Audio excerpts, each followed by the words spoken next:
Behind every legend lies a reason. This is Myth and Motive. Hello, ladies and gentlemen. The Republic of the Congo is a country located in the center of the Africa, with an area of approximately 342,000 square kilometers and a population of about 5. The Republic of the Congo was once part of the French colonial empire in Africa, known as French Equatorial Africa. The country gained independence from France on August 15, 1960. After gaining independence, Congo went through periods of political instability with coups and internal conflicts. From 1970 to 1991, Congo was a Marxist-Leninist state under the leadership of the Congolese Labour Party. The state became a multi-party republic in the early 1990s. The economy of the Republic of the Congo heavily relies on oil, which is the country's largest source of foreign exchange. Additionally, the country has potential in industries such as logging and mining. Despite abundant natural resources, the Republic of the Congo still faces economic challenges, such as poverty, high unemployment, and underdeveloped infrastructure. Whenever the Republic of the Congo is mentioned, people often think of its vast tropical forests and biodiversity. But few know that this country hides many terrifying mysteries that make anyone who hears them shudder. Strange stories of vast, dangerous forests, mysterious creatures, and traces of ancient civilizations that have existed for years attract the attention of scientists and explorers worldwide. So, what are these terrifying mysteries?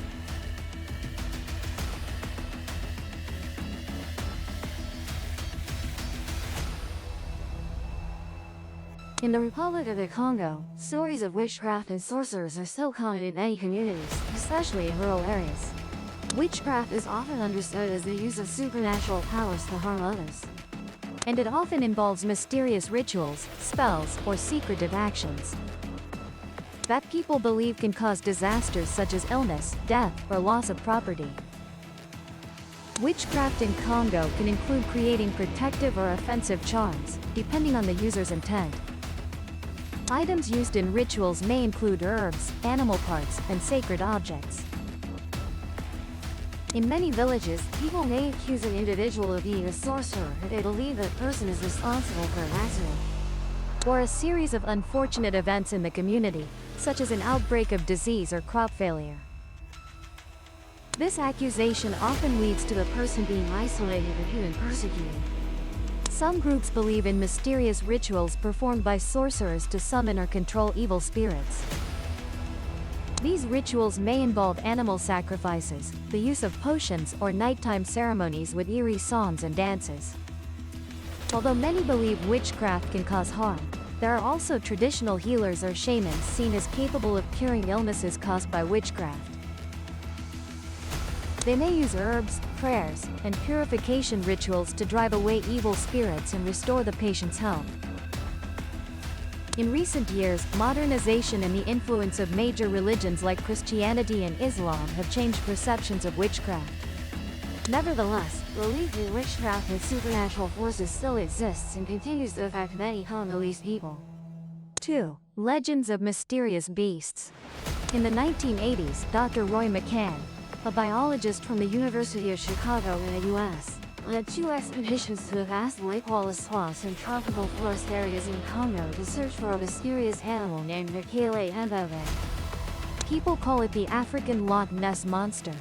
According to descriptions, Mokele-Mbembe has a heavy body with 4 sturdy limbs and gray skin similar to an elephant's. Attached to its massive body is a long neck connected to a flat head and a large tail at the back. Mokele-Mbembe is a herbivorous animal that lives in riverbank caves. Local people once showed researchers a type of vine, believed to be this animal's favorite food. Although not a carnivore, Mokele-Mbembe can still pose dangers when encountering other creatures. In a section of the Congo River near Zambia, expeditions found no presence of any hippopotamus individuals. Normally, hippo herds are the most populous and dangerous animals on African river sections. McCann had hoped to discover an animal unknown to science. Scientists have conducted 50 expeditions in Congo to search for Mokele-Mbembe, but they still lack convincing evidence of its existence. Except for a large footprint of a pond animal found by a French expert in 1776. Blurry photos of the animal prove nothing. Yet, the number of stories about those serious beasts is quite numerous. Paul Rowland, a community development specialist who lived over 10 years in Congo and Central Africa, said that people living around the Likwala swamps and tropical forests believe Mokele-Mbembe still exists. When indigenous people sit around campfires, they talk about Mokele-Mbembe as if it were something real in their daily lives. They have a spiritual connection to it, Rowland said. Many experts believe that most mysterious creatures exist only in human imagination. However, some point out that science has previously proven the existence of creatures once considered imaginary. For example, in the 1880s, many people reported seeing a donkey-like creature in Congo. It had hooves and stripes on its legs. Until 1901 that scientists had solid evidence of this creature. It was the okapi, a relative of the giraffe. However, the first thing scientists need to remember is that all possibilities can happen. Therefore, Mokele-Mbembe remains a mystery. 3. The mysterious ape that might hunt and eat lions. Deep in the Congo rainforest, it's rumored that a population of giant, aggressive apes dominates the area. Called bondo apes or billy apes, many local people report having seen this mysterious creature with their own eyes. They often walk upright, are the size of grown men, and build ground nests like gorillas. They are said to be very aggressive and famous for their ability to kill lions. Some believe they are a completely new species of great ape, while others think they are a hybrid between gorillas and chimpanzees. Shocking reports about bondo apes have circulated for decades. While there's clearly something interesting about the great apes in the Congo rainforest, many reports seem to have exaggerated the facts and added sensational details. Like many similar stories, the tale of the billy ape might be a mix of fact and fiction. One of the first scientific efforts to track this mysterious ape was made in 1996 by Carl Amand, a Swiss photographer and conservationist living in Kenya. Reportedly, Amand discovered some skulls preserved at the Royal Museum for Central Africa in Belgium. These skulls were collected by Belgian colonists in the past. In the area near the town of Billy in Northern Democratic Republic of Congo, about 200 kilometers east of the Ebola River. These skulls had a prominent sagittal crest similar to gorilla skulls. But strangely, other aspects of shape and size resembled chimpanzees. Plus, no known gorilla populations live in the collection area. Therefore, Amand suspected this might be a completely new species and ventured to Northern Democratic Republic of Congo to investigate. Here, Amand spoke with local hunters. They told him about seeing giant apes killing lions and appearing immune to poison darts. More frighteningly, these strange creatures were said to howl when the moon was full. Amand also purchased photos from local people showing hunters standing confusedly beside the corpses of giant apes they had hunted. Although Amand's trip collected some information like extremely large chimpanzee feces and footprints larger than gorillas, in reality, Amand still had no convincing evidence of the billy ape.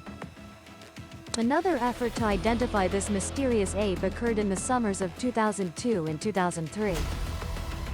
One researcher on the expedition was Dr. Shelley Williams, who reportedly returned from the Democratic Republic of Congo, saying, "They are huge animals, with flatter faces and straighter hair than gorillas. They gather in groups of 2 to 3 individuals making ground nests together. Meanwhile, others in the group nest on low branches nearby. They make distinctive howling sounds that are louder when the full moon rises and sets." She argued that this ape might be a new species unknown to science. A new subspecies of chimpanzee, or a hybrid between gorilla and chimpanzee. However, in subsequent years, these bold claims were suspected to be fabrications. A few years later, primatologist Dr. Cleve Hicks and his team observed what was thought to be the billy ape for at least 20 hours in the wild. According to a 2006 New Scientist report, Hicks argued that They were almost certainly not a new ape species or even a new subspecies, but simply an interesting population of chimpanzees. This was confirmed from fecal samples and showed they might be eastern chimpanzees. However, Hicks' research showed the chimpanzee population in Billy is quite unusual. They actually have a ridge on their skull, similar to a gorilla, and nest on the ground. It has also been reported that they smash termite nests and use a stone as an anvil to break turtle shells. This is not typical chimpanzee behavior. As for claims about eating lion meat and walking on two legs, those claims have never been verified. On the other hand, the behavior of chimpanzees in the Billy O'Reilly region is still not fully understood, especially since this area has been the target of several wars in recent decades that have disrupted conservation efforts. This strange tribe is called pygmy, the size of a dwarf, with a lifespan of only up to 40 in marriage from the age of 9. There are many pygmy groups scattered across a vast area in Central and West Africa, but concentrated in the Congo rainforest. They are considered the pygmies of the jungle due to their small size. The vast majority of pygmy tribe members are only about 1.2 meters tall, no more than 1.4 meters with an average weight of 35 kilograms.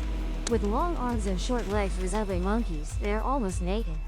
Men wear only a loincloth, while women use 1 or 2 green leaf wraps replaced daily to cover their private parts.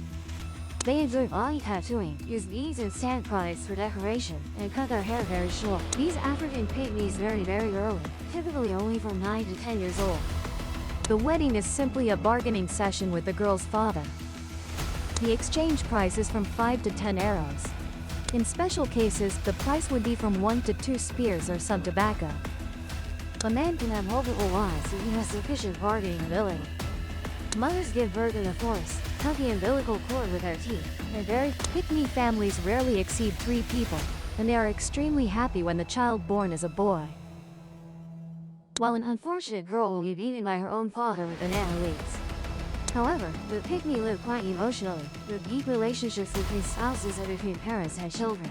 The lifespan of people here is usually very short, often less than 40 years. The dead are buried in graves. Sometimes the chief's wife will be killed to be buried with her husband.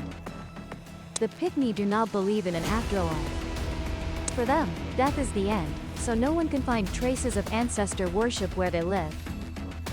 However, they have a vague belief in demons that bring sudden death and some invisible entity that can create everything. Living amidst the dense jungle, they regard the forest as their mother.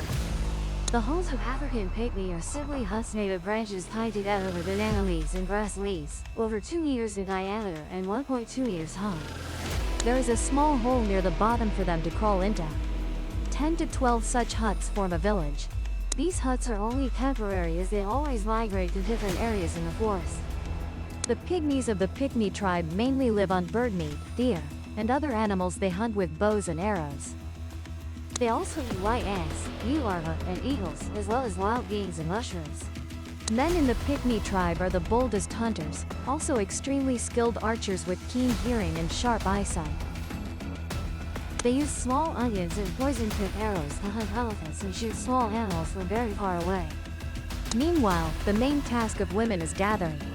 They like fruits, especially bananas from their larger neighbors, through exchange or sometimes theft. They eat vegetables raw while meat is roasted over embers.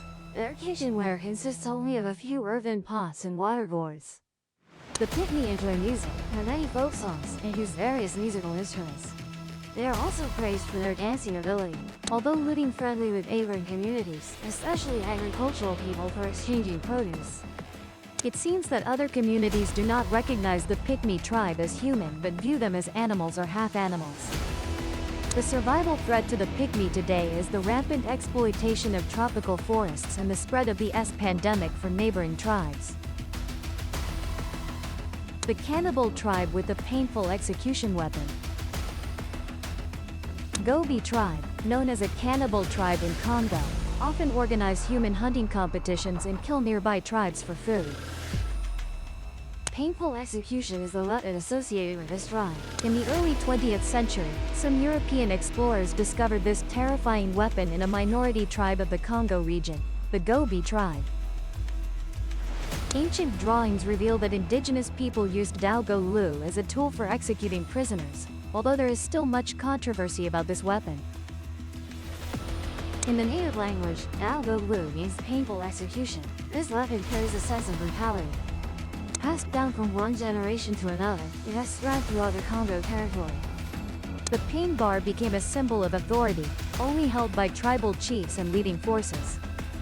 The total size of the pain bar is about 66 centimeters, with an appearance resembling a long sickle, equipped with sharp incisors below. The pain execution only appeared on important and special occasions. They selected a prisoner, tied the prisoner's head to a tall tree with good elasticity, forcing that person to kneel while their neck was being stretched by a tree branch. Then the chief would use the pain bar to behead that person and rely on the tree's elasticity to make the head shoot off. After the prisoner was beheaded, the remaining parts of the body were evenly cut and the tribe began feasting on the remaining meat of the prisoner. Today, the Congo tribe still exists in Congo. Although they have abandoned the custom of cannibalism, they continue to maintain bloody rituals. Instead of using humans, they replaced it with sacrificing goats, emphasizing the change but still carrying a part of the devilish ritual from the dark past. A strange tribe with a view that the longer the pain bar, the more people. The tribe with the custom of making long heads, also known as the Mangbetu tribe, is one of the unique ethnic groups in the Democratic Republic of Congo. The Mangbetu are famous for the custom of deforming the skull to create a characteristic long head shape, a cultural tradition that has existed for centuries. The head binding custom usually begins when children are small. Shortly after birth, the child's head will be tightly wrapped with cloth strips or wood, applying continuous pressure to elongate the skull. This process usually lasts until the child is about 2 to 3 years old when the skull begins to harden. The long and narrow head shape becomes a cultural characteristic of the Mangbetu people. In their view, this head shape symbolizes beauty, wisdom, and high status in society. However, in recent decades, this tradition has gradually faded. With cultural exchange and influence from the outside world, the Mangbetu people's views on beauty and aesthetics have changed. Many young Mangbetu people no longer value or want to maintain the long head tradition, considering it no longer suitable for modern life. Moreover, there are concerns about the negative impact of head binding on children's health. Along with that, some laws and decisions regarding children's rights and public health may have also played a role in preventing the continuation of this practice. The Congo is a country with many strange stories, and one of the famous stories is about a mysterious sound that local people and explorers have heard for many years. The Congo rainforest is one of the wildest and most mysterious areas in the world, containing many undiscovered secrets. These tropical forests are home to many rare animal species, many of which are still unknown to science. For decades, people living near the dense forests in Congo have reported hearing strange sounds, unlike any they have heard before. This sound is described as a deep roar, sometimes as a resonant buzzing echoing throughout the forest and sometimes sounding like the footsteps of a giant creature. Many explorers, scientists, and hunters have tried to approach the source of this sound, but no one could accurately explain where it comes from or what creature it belongs to. There are many hypotheses put forward, from the sound belonging to an unknown giant animal, to it possibly being some natural phenomenon that science has not yet explained. One of the popular hypotheses is that this sound belongs to an undiscovered giant creature, possibly a dinosaur that survived the Cretaceous period, or some prehistoric animal that still exists in the isolated areas of the Congo jungle. Another hypothesis suggests that this sound could be the result of complex geological phenomena, such as underground volcanic activities or movements of rock layers. Although the true cause of this mysterious sound remains unsolved, it is still part of the legends and myths in the area. In 2015, the Republic of Congo issued a series of new regulations aimed at strictly managing weddings. Among them, there is a controversial regulation about banning laughter at weddings. This is part of the government's effort to make wedding ceremonies more solemn and reduce costs as well as extravagance. According to this regulation, couples and guests are not allowed to laugh or show excessive expressions at wedding ceremonies. In addition to banning laughter, the regulations also include limits on the number of guests, attire, and the scale of it. The regulation banning laughter at weddings has caused much controversy in Congolese society and worldwide. Many people believe that banning laughter is too strict and unnecessary, while supporters argue that it helps maintain seriousness in the ceremony. The enforcement of this regulation also faces many difficulties, as controlling emotions like laughter is very difficult and subjective. This regulation of the Republic of Congo is an example showing that governments can intervene in traditional customs and rituals, even though this may cause controversy and face public opposition. The mysteries of the Republic of Congo reflect a harmonious combination of rich natural resources and unique cultural and historical elements. Every aspect of this country creates a colorful and fascinating picture of a land with many mysteries waiting to be discovered. Don't forget to subscribe to the channel so you don't.